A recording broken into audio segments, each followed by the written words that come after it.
focuses on Waterville and Kennebec County, where I've identified about half a dozen Jewish families present as early as the 1850s who remain in the census records for several decades.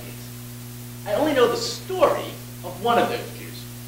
As it happens, his name is Louis Selbing. He settled in Augusta by 1858, and he served in the 3rd Maine Infantry during the Civil War, wounded at Chancellorsville.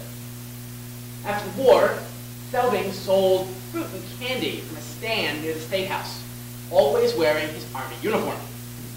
He eventually became a state pension agent, helping fellow veterans. Those who knew Louis Selbing recalled that his standard greeting was, "So what do you think, the 3rd Maine?"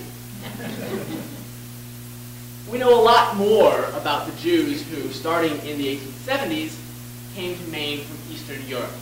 Why? In part because there were a whole lot more of these Jews, and also because in many cases, some of their descendants have remained here in Maine. Jewish Mainers from Russia, Lithuania, and Poland were similar to their German predecessors like Chaim. They were mostly dry goods and clothing merchants who often started out as peddlers.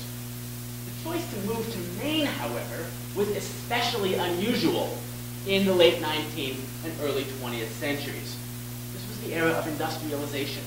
Americans in general were gravitating toward metropolitan areas, and fully 92% of Jews lived in major cities.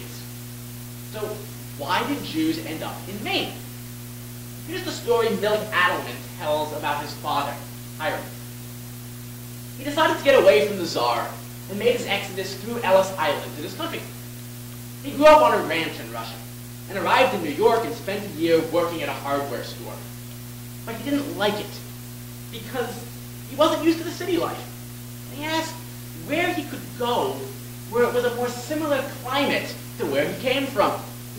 And they told him to go as far north as he could go, to Maine.